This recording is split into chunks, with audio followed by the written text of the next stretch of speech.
Bruna Herrera, e você? Tatiana Fedato, apresentadora.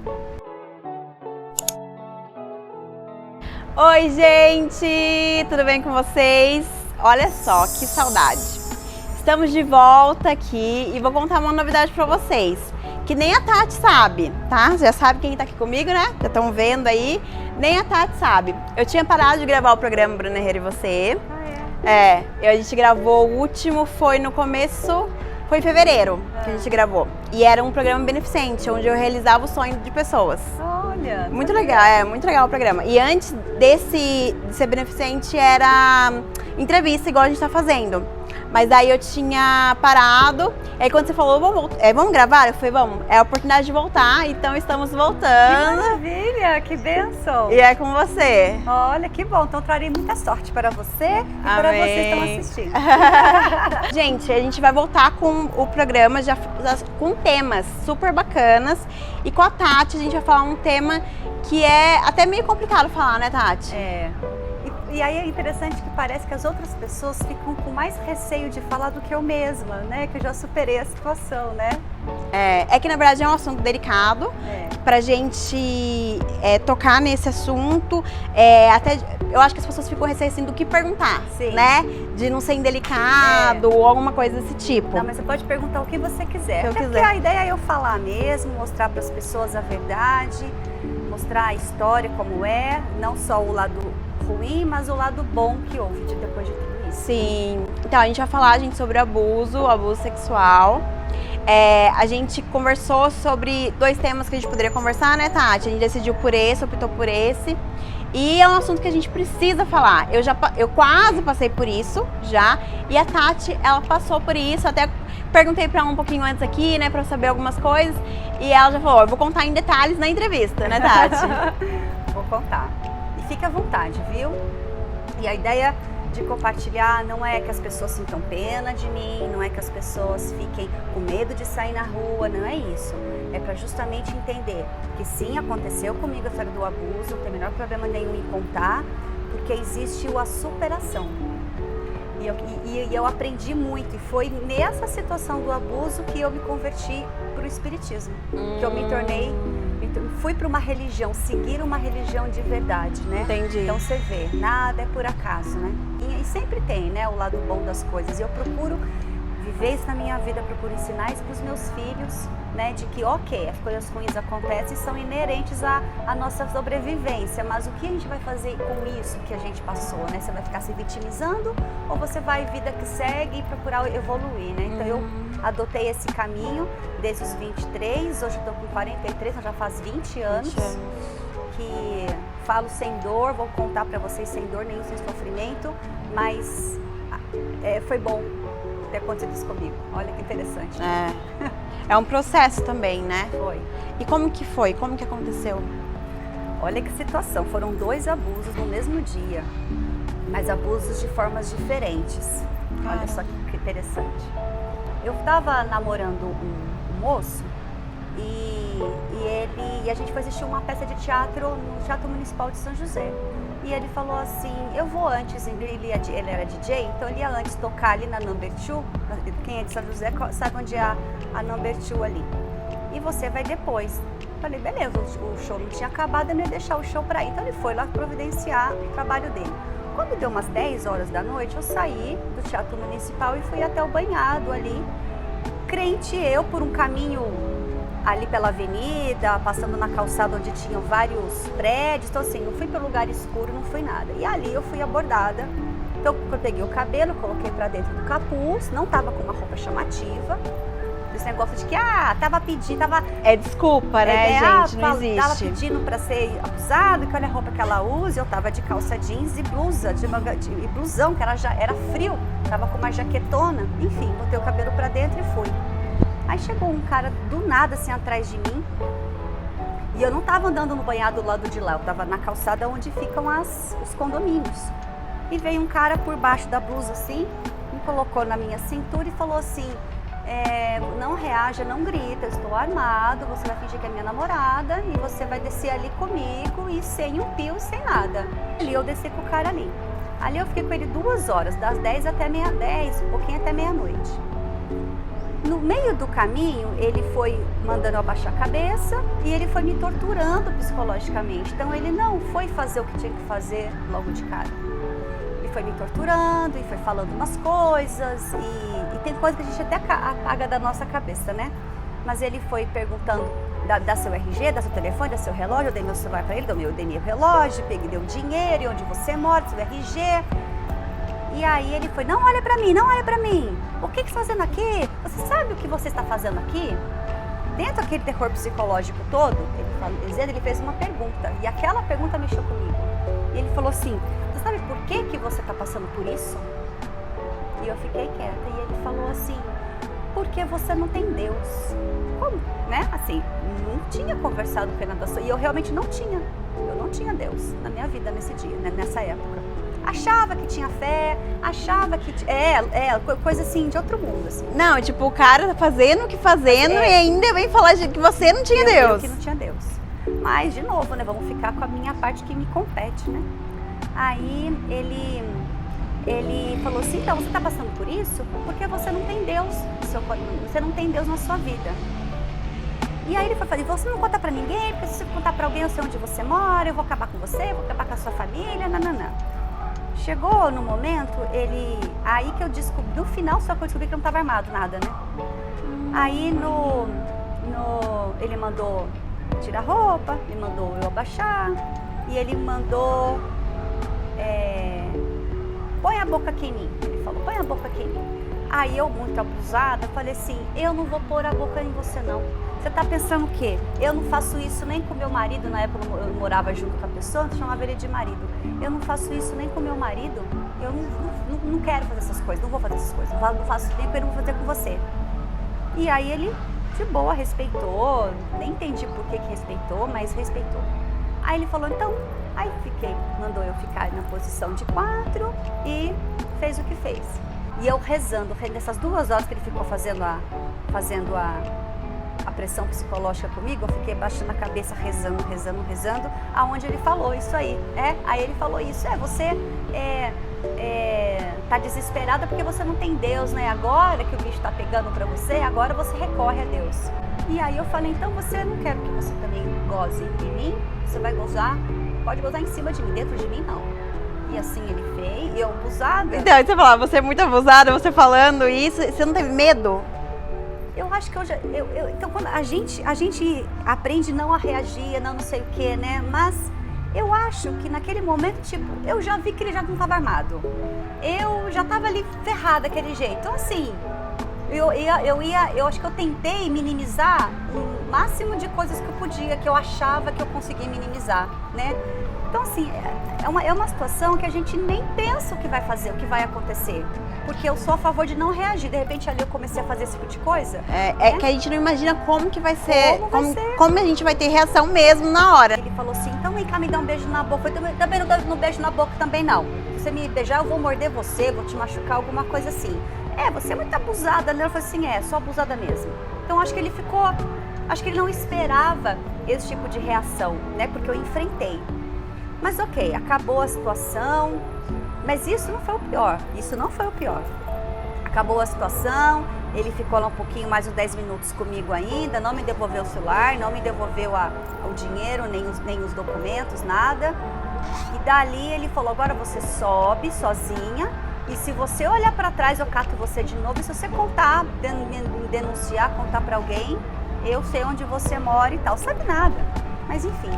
E ali eu fui pra Number 2. Não, mas você saiu dali, o cara te liberou? Me liberou e eu fui pra Number 2. Porque meu namorado na época tava lá. Daquele jeito, arrasada, chorando. Ele não me mutilou, ele não me machucou. E eu acho que ele não fez isso porque eu peitei ele. Eu acho. Porque ele tinha tudo pra fazer ali. Então ele te roubou antes e depois celular, violentou. Meu dinheiro, meu relógio e violentou.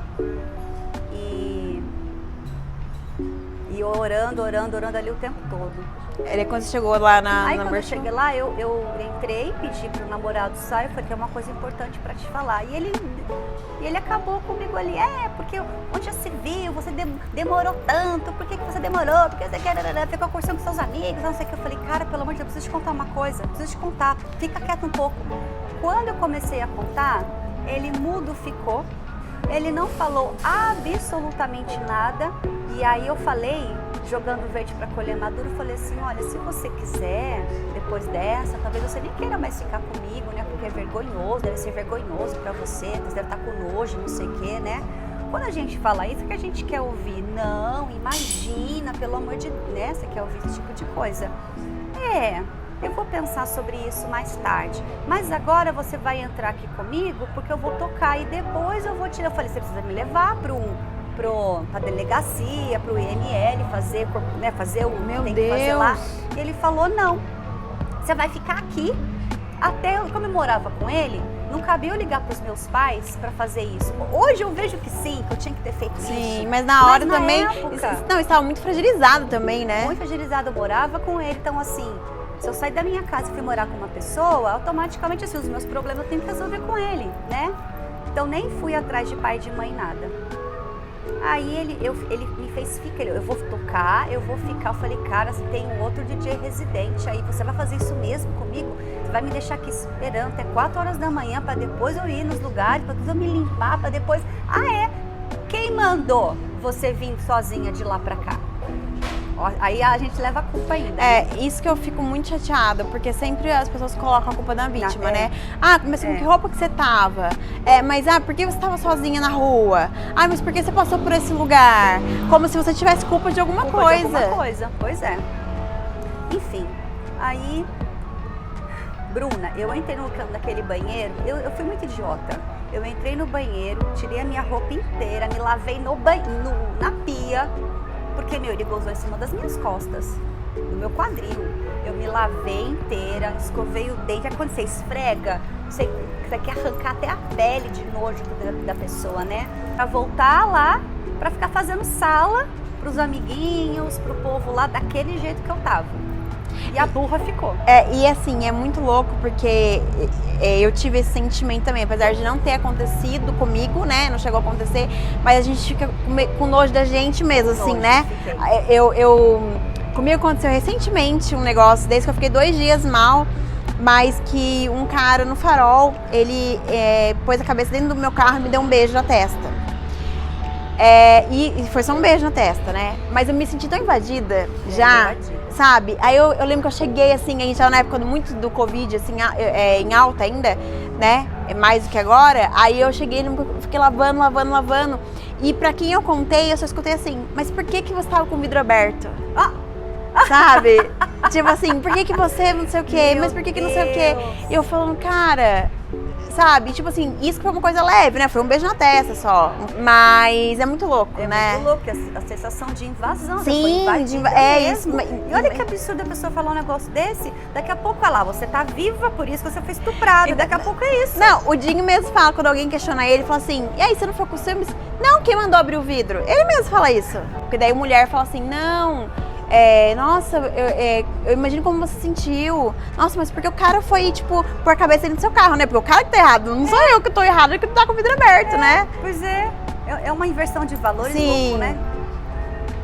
Bruna, eu fiquei ali da meia-noite, mais ou menos, ali, o tempo de eu sair, da meia-noite, fui pra lá, me lavei no banheiro, fiquei suja daquele jeito, tentando fazer cara de feliz, mas todo mundo via que eu não tava bem. Você o cara deu preferência pro trabalho dele. Namorava comigo, 3 anos de namoro. Você vai falando e vou imaginando a cena, sabe? Tudo que você falou, eu tô imaginando a cena aqui. E é absurdo, né? É absurdo. É um absurdo. E aí, acabou a situação, a gente foi pra delegacia, tava fechada, só abria 7. Aí eu liguei pro meu pai, eram separados, para se encontrar com a minha mãe na casa da minha mãe. E ali eu contei. Aí ele falou assim, vê se não conta não essa parte de que eu deixei, não deixei você ir antes. Então eu falei, eu vou contar sim. Contei tudo pros meus pais, né? Porque isso que ele fez foi um abuso, né? Meu pai quase voou no jugular dele, porque, como você faz isso com a minha filha, né? Porque o que ele tinha que ter feito? Por que esse foi o abuso pior? Porque ele viu que eu tinha passado e ele deu preferência pro trabalho dele e deixou a mulher lá que tinha acabado de ser abusada suja, literalmente suja. Por que você faz um negócio desse? Você abandona tudo, você nem expõe a situação pra ninguém e fala, tive um problema muito sério com a minha mulher, eu vou levá-la no médico, no hospital, na delegacia, ou sei lá o quê, né? É o mínimo. E aí você foi fazer BO, você foi pro hospital? Aí deu às 7 da manhã, eu fui fazer o BO primeiro, que me encaminhou pro hospital, aí contei a história, veio um monte de enfermeira assim, comovida, desesperada com a situação. Tomei 2 bezetacil, tomei o coquetel, né? Tomei a PrEP no dia seguinte, porque como ele gozou fora, mas a gente sabe que pode, né? Tá sujeito, né? Engravidar mesmo com, né? O sêmen que sai antes, enfim. Até eu falei que a minha dúvida era essa, se funciona realmente, se vou aqui com você. Ótima. Perfeito. Aí eu tive que fazer um tratamento, não é obrigado, mas é sugerido, né? Um tratamento com psicólogo, tudo de graça, tudo certinho. O SUS me ligando de semana em semana para saber como que eu tava, ligando para psicóloga. Foi, olha, um tratamento assim, bom, muito interessante mesmo. Naquela época, né? Agosto de 2003, é isso mesmo. Nossa relação já ficou estremecida, porque o que o cara fez... Pelo amor de Deus. O que ele fez comigo... Então, assim, eu fiquei muito mais sentida pelo que o namorado fez comigo, ter me feito esperar. E quando o cara tava transando, tava fazendo aquilo comigo, eu pensava assim, Bruna, pra tentar me... Eu pensava, acaba logo, Tatiana, finge que é um cara que você tá dando... vou falar abertamente aqui. Sim. Todos nós já transamos com alguém que eu não queria ter transado, né? E eu pensei assim, Foi isso. Vou imaginar que eu tô transando com alguém que eu não quero, que já aconteceu, então eu vou lembrar dessa situação, de eu transar com um cara que não tava legal e torcer pra acabar. E eu tava nessa, Tatiana, imagina que é um cara que você tá transando e vai acabar, e vai acabar, e vai acabar. E acabou. Mas durante o ato você chorava? Eu chorava, mas eu chorava, eu não sou essas de desesperar, eu guardo pra mim e depois eu desmonto. Porque essa minha coisa de enfrentar, esconde o quê? Essa fraqueza do choro. Então, todas as situações que acontecem na minha vida, eu não choro, eu enfrento, mas depois que eu resolvo o problema, eu desmonto, choro e fico de cama, e estourar herpes e fico mal, e sabe? Uhum. Mas é sempre depois, mas durante eu me mantenho bem. Mas não porque eu quero, porque eu funciono é assim. Né? Ok, aí passou uns dias, a delegada me ligou. Tatiana, encontramos o filho da puta, assim. E ela é faixa preta em jiu-jitsu. Encontrei o filho da puta. Tenho certeza que ele encontrei o relógio com ele, porque eu tinha mandado uma foto pra ela. Você tem uma foto do seu relógio? Eu falei, pior que... Ou você tá me descrever? E eu tinha uma foto de um relógio, uma foto que alguém tirou, eu dei um zoom, mandei pra ela. Tá bom. Então vai fazer o reconhecimento aqui. Entrei na salinha, vieram 5 na minha frente, assim, com a salinha com papel de jornal e só com um buraquinho, né, pra poder ver a pessoa. Bruna, eu olhei pra todos ali e tinha um que eu fiquei em dúvida, mas eu não consegui dizer que era ele. Eu falei assim, eu não sei, reconhece que eu vou mandar ele agora. Meu, a mulher tava puta. Eu vou mandar ele agora pra cadeia. Ele vai virar mulherzinha lá, esse canalha, safado, filha da puta, não sei o quê. Se eu puder, eu dava um chute no cara, mas eu não posso e tal. Quem é o cara? Reconhece? Eu falei, olha, eu não sei. E eu lembro que naquele dia eu tava pensando assim, e se eu mandar o cara errado?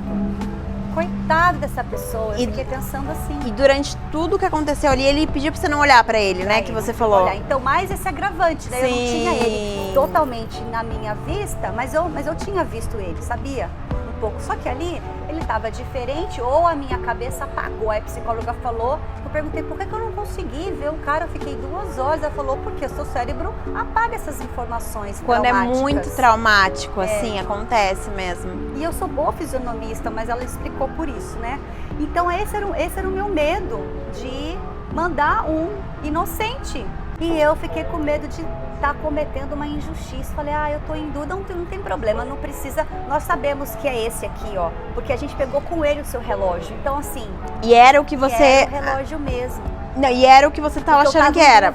Então, graças a Deus que encontraram o relógio. E ele foi preso. O celular já foi, né? Tinha ido, mas aí ele foi preso. E eu continuei fazendo o tratamento.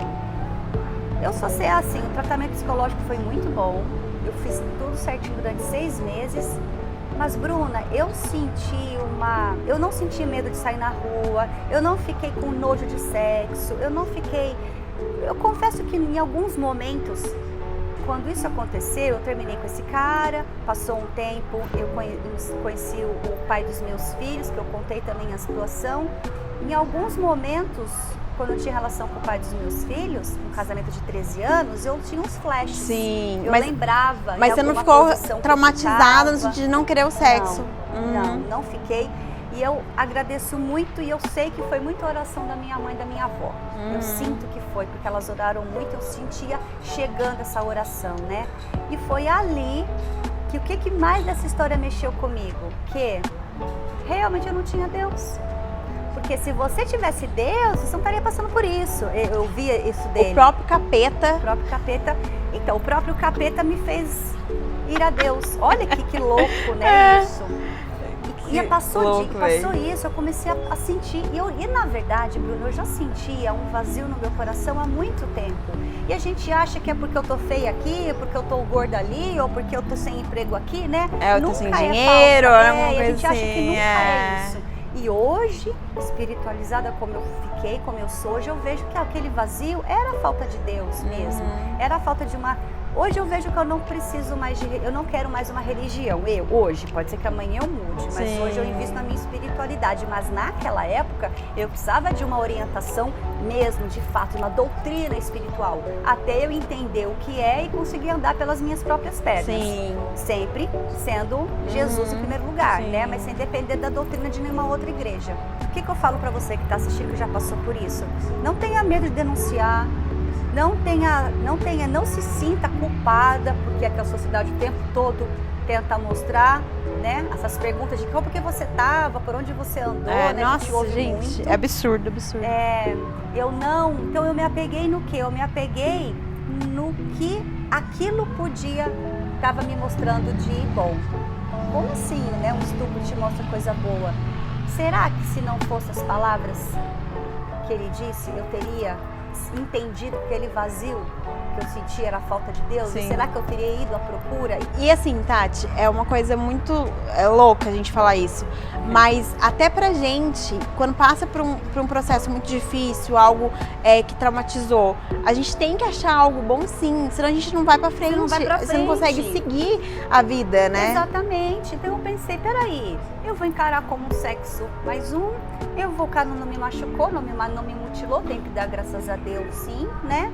Só mostrou que esse cara que eu tava era um bosta, esse cara, eu não tinha nenhum vínculo emocional com ele. Agora, o que esse cara que tava namorando comigo fez, de me deixar ali suja, olha, aquilo foi mais difícil de perdoar, né? De livrar do meu coração, mas eu perdoei, tanto é que hoje a gente se conhece, eu fiz uma festa de aniversário, ele foi convidado, ele foi, então eu graças a Deus, eu não guardo mágoa no meu coração. E você superou tudo isso mesmo, né? Por isso que você fala tranquila. Não embarga, não me dá, não embarga. Não tenho isso. E eu olho como se fosse um filme que eu assisti e aprendi, que os filmes ensinam muito pra gente, né? Então, da mesma forma que a gente consegue se colocar, nossa, eu tô vivendo aquele filme, né? Então eu entendi que aquilo foi um filme para poder aprender, né?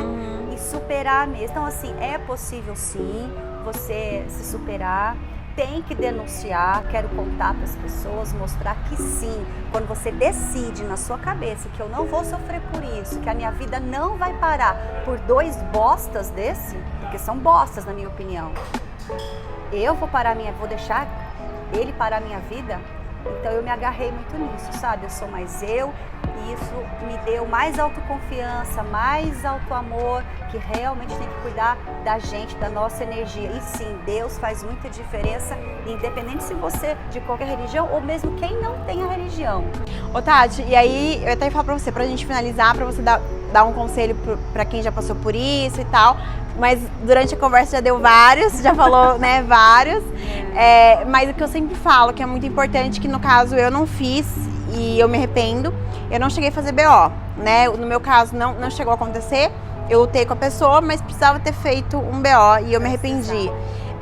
E o que mais tem pra passar, assim, pra quem já passou por isso? Tem gente que passa e nunca contou pra ninguém, né? Que passou e nunca contou, ou então passa dentro de casa né? E não consegue falar sobre isso. Porque eu acho que esses abusos são os piores, né? Que São eles os piores. As pessoas que conhecem a gente. Esse que machuca mais, né? E eu sofri duplamente isso, Sim. né? O que a delegada até me falou? Que bom que você fez o BO, porque tem esses números de estupros que tem aí, ela falou que é tudo assim, muito menos do que a realidade. Sim. Porque a maioria não vai fazer. Então, como é que se chega a uma política de segurança pública eficiente se não tem pessoas que falam para ter um relatório mesmo, um dossiê mesmo real de quantos estupros acontecem? Então, as pessoas precisam parar com essa vergonha de falar. Sim. Então, o que eu vejo? Eu vejo que falar liberta. Então, quantas pessoas, se uma pessoa estiver assistindo aqui e estiver passando por isso e valer para essa pessoa, a minha missão já está cumprida, né? Então, o que eu reforço? Faça o boletim de ocorrência, conte para seu parceiro, mesmo que doa, para que ele possa te ajudar a entender outras coisas que vão... Eu superei bem, mas tem gente que pode não superar. E outra, naquele momento eu superei. Talvez hoje, será que eu ia superar? A gente nunca sabe. Mas falar ajuda muito. Então, se você não quer contar para o marido, acha que tem vergonha, pega um terapeuta, que terapeuta não se envolve, não antiético contar suas histórias, né? Conta tudo pro seu terapeuta. Era assim que eu fazia com o meu. Eu contava, eu até brincava, eu conto pra você o meu lado B que ninguém conhece, né? Porque todo mundo tem o lado B, né? A gente não conta nos nossos 10% ali. E ter uma pessoa pra você comentar, pra você falar, pra você chorar, desabafar e sem te julgar, sem te criticar, gente, é um alívio. Não, e gente, o principal é isso, é sem julgar. Porque tem muita gente que não conta por medo do julgamento, de ainda achar que ela que é a culpada. Eu me libertei disso, graças a Deus, e estou aqui para incentivar você, para contar a minha história quantas vezes forem necessárias. Sim. Quem estiver me assistindo, quiser me chamar, eu vou nas escolas, eu vou nas palestras, eu falo, porque eu quero contribuir, né? Isso mesmo, Tati, quero te agradecer, muito obrigada, é muito importante a gente falar sobre isso, né? Com certeza vai ajudar quem tá assistindo, porque se a pessoa não passou por isso, conhece alguém que passou, então a gente já até compartilha o vídeo, porque é muito importante falar e é difícil quem fale. É difícil quem fale, né? Exatamente. Ó, eu não sou chique igual você, mas eu tenho um presente pra você. O meu é útil também, Ela ó. fala que não é chique porque ela foi no meu programa, A Vida é Assim, deu uma entrevista pra falar sobre a endometriose, ela ganhou uma caneca personalizada, por isso que ela tá falando ó, mas isso aqui é bem útil e é personalizado também. Então, tá vendo? O importante é ser útil, não é verdade? Muito grata, muito grata. Cuide-se, é isso mesmo. E cuide-se mesmo, escolha alguém, ou então não quer contar pra alguém, uma coisa que funciona bastante, pega um caderno, escreve e queima. O poder do fogo, gente, é uma redundância, mas o poder do fogo é poderoso. Não, e é isso, né? O escrever também, né? Você liberta, você põe pra fora, né? Então você materializa aquela energia ruim pra dentro de você, põe no papel e manda despacho, manda embora, e vida que segue, né? E pede ajuda, faça terapia, porque eu faço e sou muito grata por isso. Legal. Muito obrigada, Tati, mais uma vez. Agradeço o espaço, o momento. Espero que tenha compartilhado aí com uma pessoa. Se foi contribuição, tô feliz. Obrigada, gente. Um beijo. Beijo, Tchau. tchau.